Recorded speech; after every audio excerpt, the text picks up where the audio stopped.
오늘 우리에게 주시는 말씀은 마가복음 3장 31절에서 35절 말씀입니다. 그때 예수의 어머니와 동생들이 와서 밖에 서서 사람을 보내어 예수를 부르니 무리가 예수를 둘러 앉았다가 여짜오되 보소서 당신의 어머니와 동생들과 누이들이 밖에서 찾나이다. 대답하시되 누가 내 어머니이며 동생들이냐 하시고 둘러 앉은 자들을 보시며 이르시되 내 어머니와 내 동생들을 보라. 누구든지 하나님의 뜻대로 행하는 자가 내 형제요 자매요 어머니이시니라. 아멘. 오늘 말씀을 읽으면서 예수님의 대답은 굉장히 의아스럽고 도리어 부모와 형제를 버리는 듯한 말씀을 합니다. 어머니와 동생들과 누이들이 밖에 찾아왔는데 누가 내 어머니며 동생이냐? 이렇게 말하는 것은 어디 막장 드라마에서나 나올 법한 대사지요.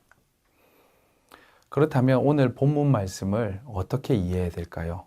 이 본문 말씀을 우리에게 주신 이유가 무엇일까요? 이 본문이 우리에게 전달된 가장 중요한 이유는 예수님의 가족관이 무엇인지를 밝히기 위함이라는 것이죠. 우리는 보이지 않는 영이신 하나님, 그렇지만 역사의 주인이시고 전능하시고 전지하신 하나님을 아버지로 부르는 형제 자매에 있는 관계라는 것을 말씀하기 위함이라는 것입니다. 이것을 우리는 영적 가족이라고도 하죠. 그렇다면 영적 가족은 구체적으로 누구를 말하는 것일까요? 첫 번째는 하나님의 부르심에 믿고 거듭난 자들을 말합니다. 예수님이 나의 구주이시며 메시아 되심을 믿고 예수 그리스도를 의지하는 그 순간 우리는 그리스도의 제자가 되고 우리는 그리스도를 믿는 형제, 자매가 되는 것입니다. 그래서 성경은 이렇게 말합니다. 영접하는 자, 그 이름을 믿는 자들에게는 하나님의 자녀가 되는 권세를 주셨느니라. 이렇게 말씀하시는 것이죠.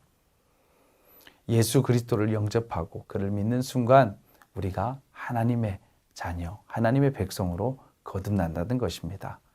하나님의 자녀가 된 우리가 형제, 자매라는 것이죠. 두 번째는 하나님의 뜻이 무엇인지 찾고 구하는 자들을 말합니다. 하나님을 믿고 믿음으로 구원받으면 그것으로 끝나는 것이 아니지요. 우리는 하나님께서 부르시는 그날까지 이 땅에서 하나님의 뜻을 찾고 구하는 사명이 있습니다. 하나님의 뜻이 무엇인지 이해하고 경험하기 위해서는 무엇을 해야 할까요? 그것은 하나님을 기록한 성경책을 읽어야 합니다.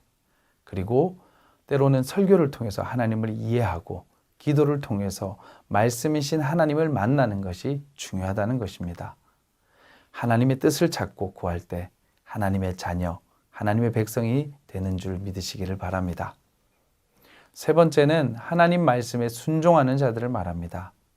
믿음이 있고 하나님을 이해한다고 끝이 아니라 하나님 말씀에 반응하고 순종해야 합니다. 말씀을 수없이 읽어도 그 말씀대로 순종하며 살지 않는다면 하나님의 자녀라 말할 수 없을 것입니다. 하나님 말씀에는 능력이 있습니다. 그 말씀은 마음을 움직이고 생각을 변화시키고 하나님 나라를 확장시키는 능력이 있기 때문입니다. 그 사실을 믿는다면 하나님 말씀에 당연히 순종해야 되는 것이죠. 그 능력을 의지해서 이 땅에서 하나님께서 맡겨주신 사명을 잘 감당하시기를 바랍니다.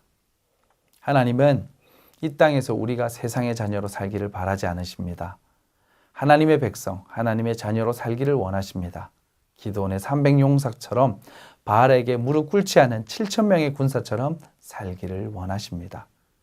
비록 우리의 삶이 고달프고 힘들고 어려웠고 또 염려가 많을지라도 그럴 때일수록 하나님의 자녀로 하나님의 말씀과 기도로 나아가는 믿음의 형제 자매들이 다 되시기를 주님의 이름으로 소망합니다. 기도하겠습니다. 하나님께서 우리를 택하사 이 땅에서 하나님의 백성으로 살게 하시니 감사합니다. 이 사실을 기억하며 하나님의 백성답게 살게 하시고 하나님께서 붙여주신 영적 형제들, 자매들, 가족들을 돌아보는 모든 믿음의 권속들이 되게 하여 주시옵소서. 예수님의 이름으로 기도합니다.